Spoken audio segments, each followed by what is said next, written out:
Emmanuel Macron, évidemment, est derrière tout ça.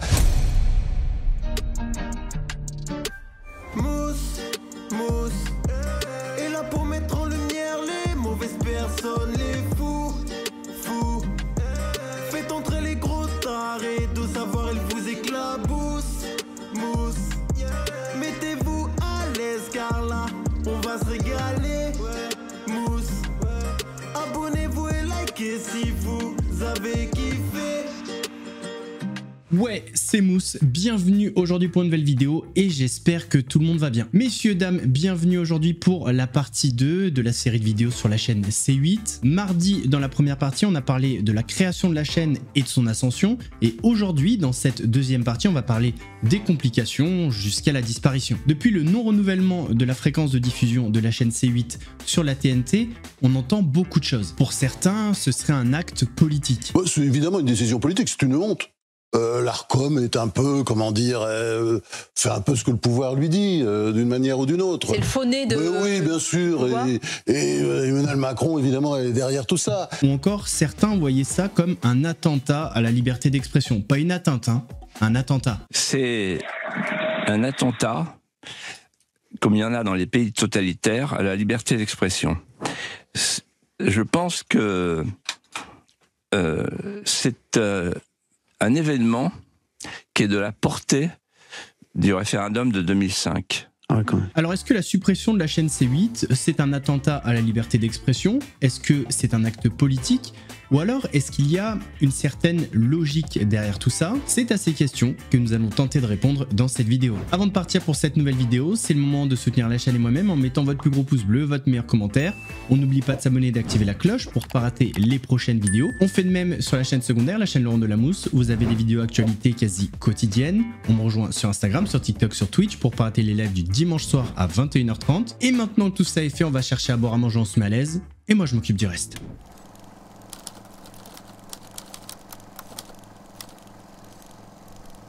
Pour bien comprendre comment on en est arrivé là, il faut reprendre les choses chronologiquement. C'est ce qu'on va faire, mais avant je dois vous dire un truc, on va voir pas mal d'extraits.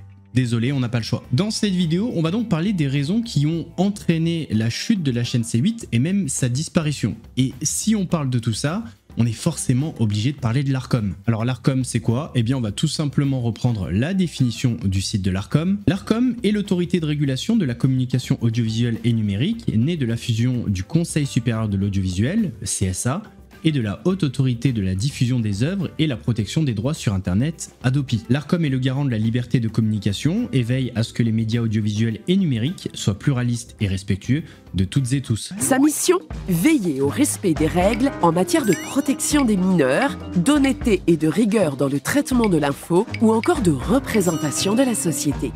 Tout citoyen peut saisir l'Arcom s'il trouve que ces règles ne sont pas respectées par une radio ou une chaîne de télé. Allô, l'Arcom? En cas d'infraction, l'Arcom peut émettre des mises en garde et des amendes. Et c'est ce qui s'est passé pour la chaîne C8, puisque l'Arcom a prononcé 17 mises en garde contre la chaîne depuis 2012. Sur ces 17 mises en garde, certaines étaient pour des reportages, comme en juillet 2019, où la chaîne a diffusé un reportage falsifié, ou encore en juillet 2014, où la chaîne a diffusé un enquête d'actualité sur le Front National, sauf que certains visages n'ont pas été floutés, ou bien cette mise en garde en octobre 2021 pour la diffusion du film Unplanned, un film anti-IVG, en octobre 2021. Mais la réalité, c'est que sur les 17 mises en garde, 10 provenaient de l'émission Touche pas à mon poste. Par exemple, en mai 2016, Joey Star va gifler Gilles Verdez. Eh bien, la chaîne va être mise en garde pour non-respect de son obligation de maîtrise de l'antenne. Excusez-moi, mais j'ai pas réussi. La margarita, Joey! J'ai pas réussi à retenir cette personne. Ça va, je t'ai amené la margarita. T'es content? Ils sont vachement sympas en fait. Il a l'air... Bah du moment que c'est pas une quiche ou une tarte, en fait... Mais non! Ça va, mon Joey? Il est content! Je suis content de te voir, t'es content de me voir? Enlève-moi tout de suite de ma tête. T'es content de te voir? T'es content de me voir? Oh, Joey! Bah, il est pas content de me voir, hein! Faites-lui un petit bisou! Mais moi... Ouais, je peux te faire un petit bisou, Joey? Papa, bouge pas. Oh putain, il va foutre une baffe. Ah, il est pas très content de me voir, hein, je vous l'affirme. Il est pas très content de me voir. Moi, je vous souhaite... Eh, on se calme, Joey. Moi, je vous souhaite un bon prime, Laurie. On se calme. Je souhaite un bon prime, Laurie. Ça va, mon Gilles? J'espère que ça va bien se passer. Mon Ça va très bien, ça va très bien. T'as d'amour, mon Gilles? Ouais, Il saigne, ça va. Gilles, oh là là! Ça va, ça va. Eh ben voilà, ça va nous faire... va. C'est pas grave, c'est pas grave. C'est rien, c'est rien, c'est rien. Bon, Gilles, en plus, Gilles, je vous jure que c'est lui. Il voulait Oui, faire... mais non, mais je suis arrivé un peu vite, y a pas de souci. Non, mais mon Gilles, vous saignez, c'est grave quand même, hein. Ah, j'ai pas vu, ah merde. Ouais, allez, il y a pas un gars de risque du Nouvelle métier. Star qui s'occupe de Allez, vous, hein, donc c'est bien. un gros bisou à Nouvelle Star. Merci, mon chéri, merci. Quoi? Génial. Alors, non. Alors là, ça se roule, c'est pas possible. Je voulais juste dire un truc. En plus, Gilles, c'est un amour. Il voulait faire un peu, s'il vous plaît, il voulait faire un peu de pub pour la Nouvelle Star parce que. Ou encore en novembre 2016, avec un canular humiliant devenu célèbre contre le chroniqueur Mathieu Delormeau. Perdre mon temps. What is wrong with you guys? Mais You non, mais c'est toi. big talk show host. Non, mais je suis fatigué là. Non, mais You know what? I've heard things Non, about mais you. tu me saoules. What? What is this? What are you still doing here? Why don't you go? Just get out of here, then, man. Get out. Ce qui t'arrive là. Are you okay? Are you okay? Mitch. Mitch. Mitch. Non, vas-y, ne touche pas. Ne touche pas au cas où. Touche à rien, touche à rien. Mitch, are you okay? Mitch. Mitch. Mais dans la merde. C'est pour ça, appelle le SAMU plutôt que de essayer de la... Ce qu'il faut, c'est le sauver. Non, mais moi, je me casse. Putain, Cyril, tu peux pas me laisser avec un cum. Tu vois, t'es quand même gonflé. Putain, mais tout ce qu'il a fait pour toi, t'as Non, juste moi, j'ai un rien truc à fait. faire. Ouais, en plus, moi, franchement, j'ai rien fait. Je vais te dire exactement ce qui s'est passé, Diego, parce que comme ça, tu le sais. Non, mais sans déconner. On était là, il s'est vénère. Mathieu, il l'a poussé et il est tombé. Non, mais c'est vrai. Non, non, Diego, toi qui fais de la gendarmerie. Non, mais sans déconner. Moi, je couvre Mathieu. Sans déconner, c'est vrai. Moi, je vois pas pourquoi je suis là. C'est Mathieu qui s'est un peu vénère. Il a voulu. Le mec qui s'est vénère. Non, mais je dis la vérité. Non. Mais Cyril, tu es en train de mentir. Mais non, je mens pas. Dis la vérité. Non, franchement, je mens pas. Je mens pas. C'est ce que j'ai vu. J'étais là. J'étais là. Mais non, non. Moi j'étais là, j'ai vu. Pousser quelqu'un. Moi j'étais là, j'ai vu. Toi, qu'est-ce que t'as vu? Moi j'ai vu que tu l'as poussé. Mais sérieux, les gars, ou pas? Qu'est-ce que vous faites? Bon, moi, il faut que je m'en aille, sans rigoler. Appelle la police. On y va, bah, il appelle la police, débrouille, vas-y bien. C'est lui qui l'a poussé. Ouais. Ça va mieux, regarde, il va mieux, il va mieux. Appelle les pompiers alors. Majeur.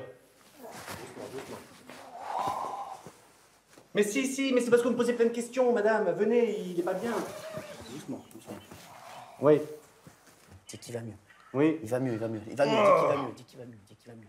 Dis-lui qu'il va mieux, putain. Ça commence à aller mieux. Oh, bah laisse tomber. Laisse tomber. C'est bon, accroche. Ça commence à aller mieux, oui. Alors, toi. Oh. The fuck's going on, man? C'est lui qui t'a fait ça. Vas-y, on y va, on y va. C'est lui qui t'a fait ça. Ça va mieux. Ça va, mon Mathieu? Oh chéri, regarde, il est pas bien,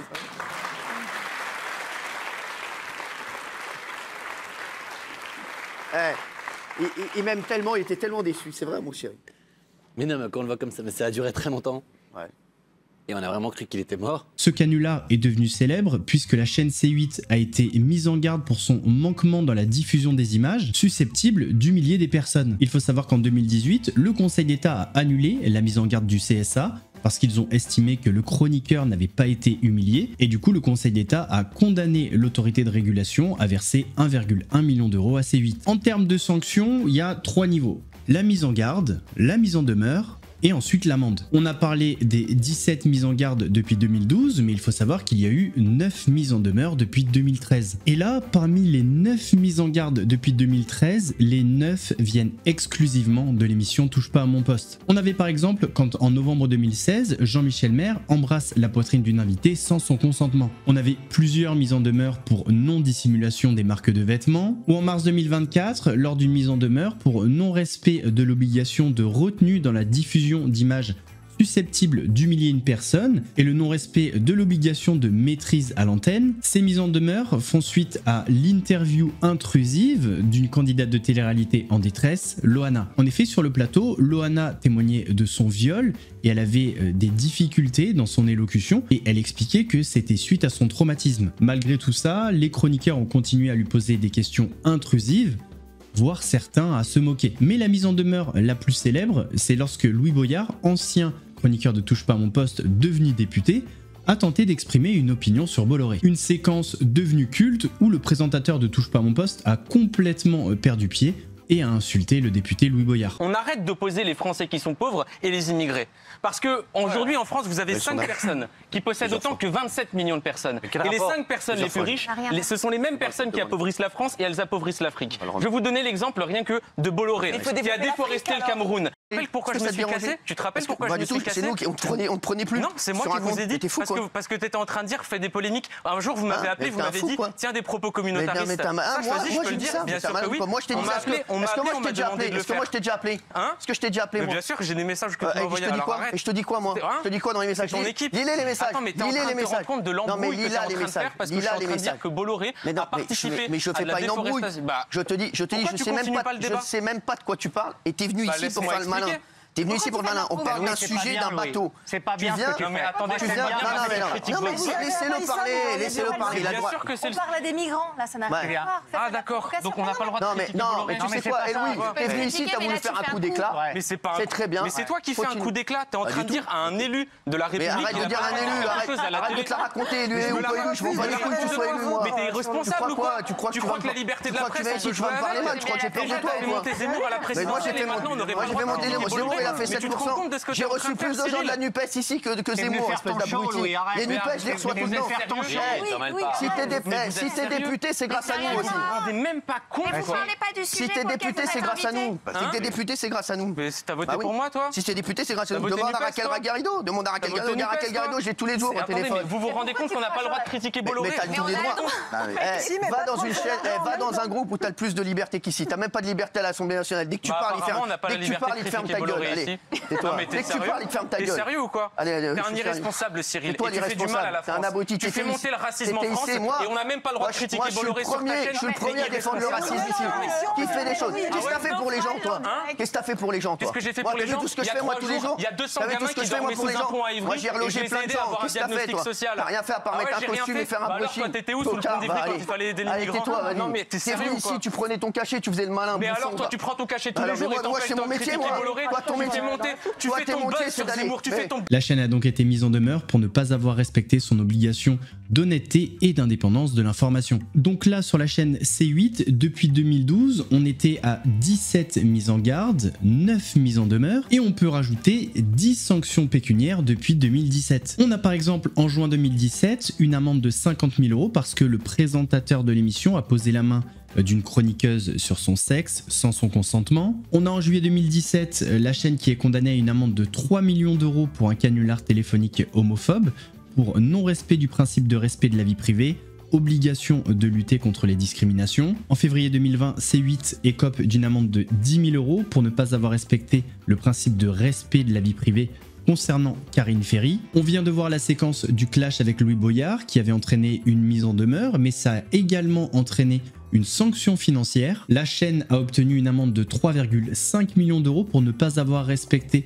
l'obligation de respect des droits de la personne. En juin 2023, la chaîne a été sanctionnée d'une amende de 180 000 € pour ne pas avoir respecté son obligation en matière de publicité, de parrainage et de téléachat. En juin 2023, Cyril Hanouna a insulté la maire de Paris, Anne Hidalgo, et donc la chaîne a été sanctionnée d'une amende de 300 000 € pour non-respect d'une obligation de maîtrise de l'antenne, obligation de respect des droits de la personne. En juin 2023, sur le plateau Touche pas mon poste, il y a eu en direct la diffusion d'une théorie du complot sur l'adrénochrome par un invité qui s'appelle Gérard Fauré. Mais oui, ils sont kidnappés. Il y a 58 000 disparitions par année d'enfants et tout, on en retrouve les 2 tiers. Alors où est le troisième?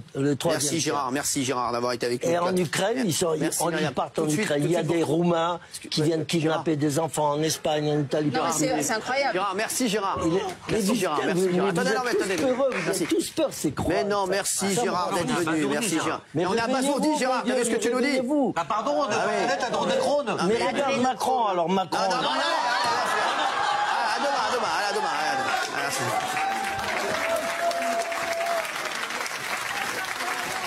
Pour cela, la chaîne C8 sera condamnée à une amende de 500 000 €. En janvier 2024, la chaîne est condamnée à 50 000 € d'amende pour des insultes à l'encontre de la fille de Johnny et Laetitia Hallyday. En juin 2024, C8 a été condamné à 50 000 € d'amende pour avoir présenté des personnes en situation de handicap comme des toxicomanes victimes de la drogue du zombie. Et enfin, dernière amende en date, juillet 2024, C8 est sanctionné d'une amende de 1 € pour publicité clandestine pour une marque. Donc la finalité, c'est quoi? Eh bien, c'est que la chaîne en 7 ans a été condamnée à 10 amendes pour un montant total de 7,6 millions d'euros. 10 amendes qui proviennent toutes de l'émission Touche pas à mon poste. C'est ça qu'il faut retenir. La chaîne C8 n'a jamais été condamnée à une amende pour un autre programme que Touche pas à mon poste. Donc en cumulé, C8, c'est 36 mises en garde, mises en demeure et amendes depuis sa création. Et sur les 36, 29 proviennent de l'émission Touche pas à mon poste, 10 mises en garde, 9 mises en demeure et 10 amendes. Maintenant qu'on a vu les sanctions concernant la chaîne C8, on va s'intéresser à la TNT, mais surtout au système d'attribution des canaux. En juillet 2001, le CSA lance un appel à candidature pour l'ouverture de 22 canaux nationaux qui seront diffusés sur la TNT. Le CSA va recevoir 70 candidatures, mais seulement 66 seront admis à concourir. Et un peu plus d'un an plus tard, le Conseil supérieur de l'audiovisuel va annoncer avoir sélectionné 30 chaînes nationales de la future TNT, dont la chaîne Direct 8. En mars 2005, la télévision numérique terrestre est enfin lancée sur le territoire français avec une offre de 13 chaînes gratuites, dont la nouvelle chaîne du groupe Bolloré, la chaîne Direct 8. Quand une chaîne obtient son autorisation de diffusion, c'est pour 10 ans, ce qui fait que pour la première vague en 2005, les chaînes avaient le droit de diffuser jusqu'en 2015. Donc en 2015, les chaînes devaient refaire un dossier, repasser devant une commission pour obtenir encore une fois leur autorisation de diffusion, ce que la chaîne Direct 8 a fait. D'ailleurs en 2015, la chaîne ne s'appelait plus Direct 8 mais D8, et la chaîne D8 a donc obtenu son autorisation de diffusion jusqu'en 2025. Et en 2025, qu'est-ce qui se passe? Eh bien en 2025, on repart pour une nouvelle procédure pour l'attribution des canaux de la TNT. La procédure va démarrer par l'appel à candidature de l'Arcom. Les candidats vont envoyer un dossier pour présenter leur projet et les moyens qu'ils vont y mettre. L'autorité va ensuite sélectionner des dossiers qui correspondent à ces critères. Parmi eux, on peut compter l'absence de position dominante sur le marché, c'est-à-dire ne pas être trop gros ou ne pas faire la régie publicitaire ou être une société de presse. L'Arcom sélectionne également les projets qui garantissent le caractère pluraliste de l'expression de courants de pensée et d'opinion, l'honnêteté de l'information et son indépendance par rapport à l'actionnaire.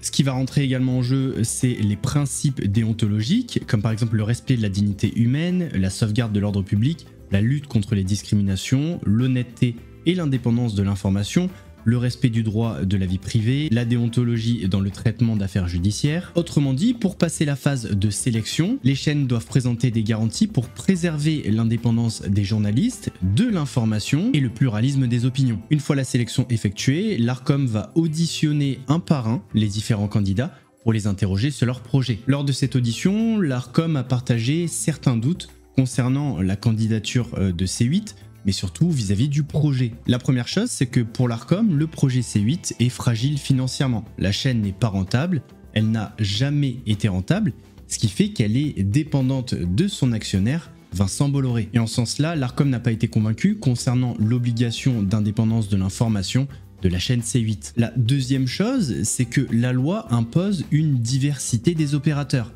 Et avec Vincent Bolloré, c'est compliqué puisqu'il a déjà 6 chaînes sur la TNT. Canal+ et ses 2 déclinaisons, CNews, C-Star et C8. Le troisième point, c'est l'obligation de respect du pluralisme. Et en ce sens-là, C8 comme CNews, mais on va rester sur C8, c'est pas les meilleurs élèves, notamment l'émission phare Touche pas à mon poste. Et pour avancer cela, on a une étude faite par Claire Secaille qui est chercheuse au CNRS, et elle a fait cette étude sur la période préélectorale de septembre à décembre 2021, et elle a calculé le temps de parole par famille politique dans l'émission TPMP. Et dans son étude, on peut voir que l'extrême droite, alors pour elle c'est le Rassemblement National et Reconquête, représente 53% du temps de parole. Des chiffres qui ont été contestés par le présentateur de l'émission, et d'ailleurs il a apporté d'autres chiffres, sauf que les périodes ne coïncident pas. Claire Secaille a fait son étude sur la période préélectorale, septembre à décembre 2021. Elle a également fait une autre étude sur la période électorale, donc du 1er janvier 2022 au 22 avril 2022,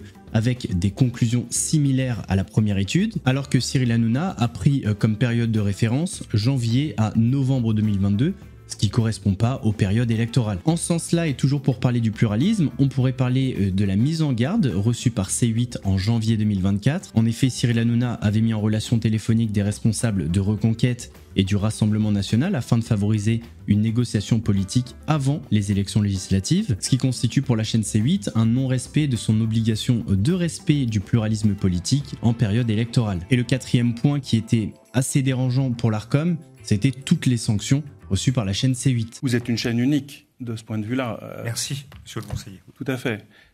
Sur les 8 dernières années, vous cumulez 7 610 000 euros et 1 euro de sanctions.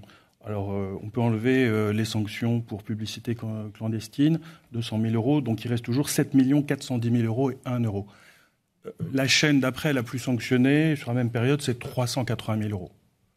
Donc vous êtes vraiment dans une case à part, unique, qui vous est propre. Et du coup, moi je reprends aussi en disant, mais il y a eu 2 sanctions en 2017, une en 2019, il y en a 5 en 2023, et pour l'instant 3 en 2024, mais l'année n'est pas terminée.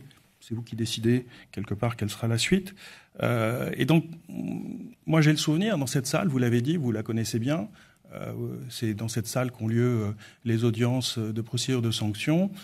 À chaque fois, on a eu cette discussion. Comment assurer la maîtrise de l'antenne?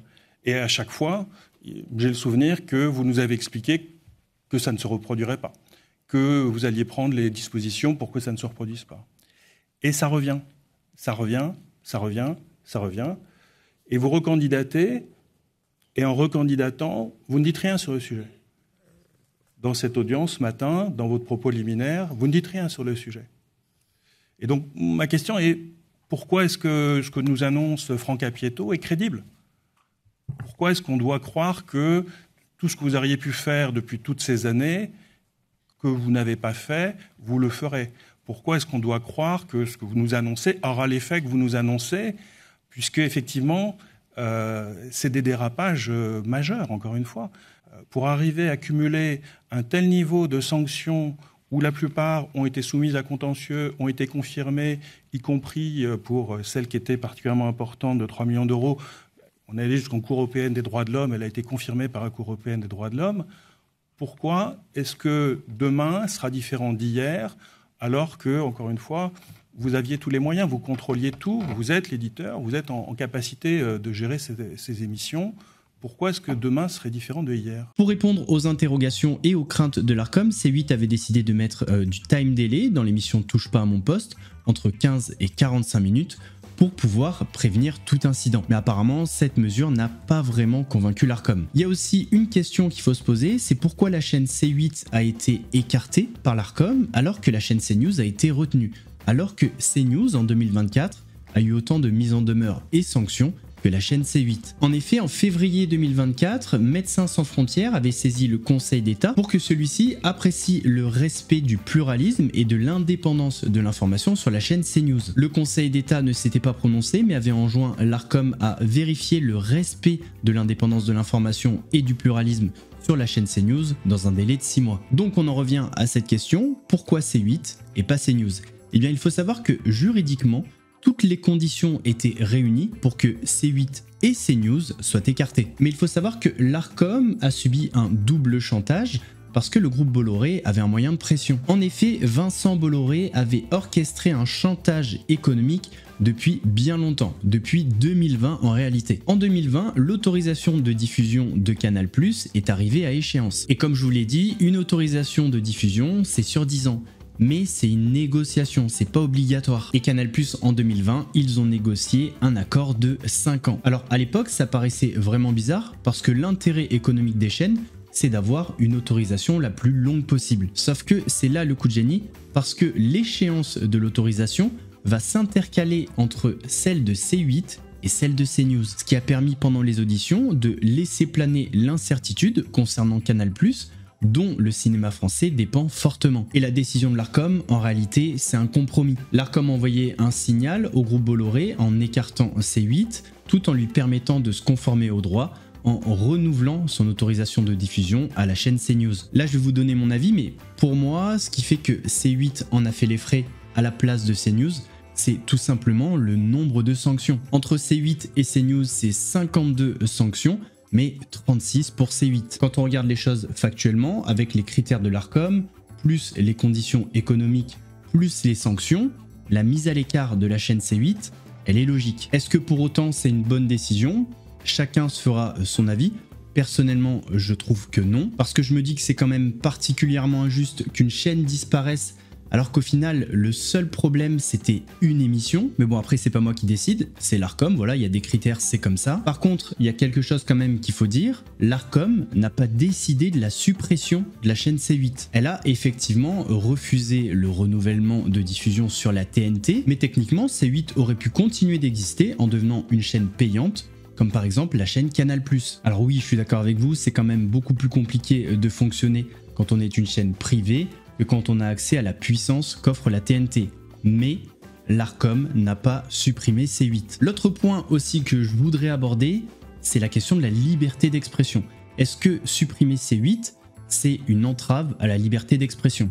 À quoi ça sert? Ça veut dire quoi ça? Pourquoi c'est comme ça? C'est où? C'est qui lui? Un jour, une question. C'est quoi la liberté d'expression? La liberté d'expression est un droit, le droit d'exprimer librement ce que l'on pense. Ce droit est une liberté fondamentale, proclamée dans la Déclaration des droits de l'homme et du citoyen. Ainsi, chacun a le droit d'exprimer ses idées dans le respect des autres, même si ces idées déplaisent. Mais pourquoi c'est si important, la liberté d'expression? Car sans liberté d'expression, il n'y a pas de liberté de penser, et pas de démocratie. C'est-à-dire que le peuple ne peut pas s'exprimer. Par exemple, dans certains pays, il est interdit d'exprimer toute idée qui n'est pas en accord avec celle des dirigeants. Dans ces pays, il n'y a pas non plus de liberté de la presse. Les journaux ne peuvent pas parler de certains événements ou critiquer le pouvoir. Or, la liberté de la presse garantit aux citoyens d'avoir toutes les informations nécessaires pour se forger une opinion librement. Pour cela, les journalistes obéissent à des règles. Ils peuvent parler de tous les sujets, mais en faisant attention à vérifier l'information pour en garantir la qualité. C'est pourquoi, dans une démocratie, les journaux ont pour rôle d'éclairer leurs lecteurs et de susciter les débats d'idées entre les citoyens. Je pense que les différents médias et soutiens du groupe Bolloré ont utilisé cet argument populiste de la liberté d'expression. Mais en réalité, c'est pas vraiment le débat. Le débat, ça serait plutôt la liberté de la presse. Or, comme on vient de l'entendre, la liberté de la presse, c'est permettre aux citoyens d'avoir toutes les informations pour se forger une opinion librement. Donc on est vraiment à l'opposé de l'information malhonnête, partisane, enfin de la propagande quoi. Donc je terminerai cette vidéo sur une question, une réflexion. Voici l'état des lieux du groupe Bolloré dans les médias. Est-ce que vous pensez que la liberté de la presse est renforcée lorsque les médias appartiennent par exemple à 1000 propriétaires ou lorsque les médias appartiennent à 5 propriétaires? Je pense que la question elle est vite répondue et ça donne pas mal de sens aux décisions de l'Arcom, je trouve, parce que quand on regarde les choses avec pas mal de recul, on voit que tout est factuel et qu'il n'y a rien de politique. Enfin, je suis pas dans les petits papiers, mais en tout cas, ça me paraîtrait peut-être politique s'il n'y avait rien de factuel. Or là, tout est factuel, tout est logique, donc ça me paraît pas du tout politique. Après, est-ce qu'il y a eu une décision de rendre moins puissant Vincent Bolloré? Parce que Vincent Bolloré, je vous le remets, c'est ça dans les médias. Ça, c'est possible. En tout cas, messieurs, dames, on arrive à la fin de cette vidéo. J'espère qu'elle vous a plu. Si c'est le cas, votre plus gros pouce bleu, votre meilleur commentaire. On n'oublie pas de s'abonner et d'activer la cloche pour pas rater les prochaines vidéos. On fait de même sur la chaîne secondaire, la chaîne Laurent Delamousse, où vous avez des vidéos actualités quasi quotidiennes. On me rejoint sur Instagram, sur TikTok, sur Twitch pour pas rater les lives du dimanche soir à 21h30. Nous, on se donne rendez-vous mardi pour une nouvelle vidéo. En attendant, prenez soin de vous. Mousse vous salue.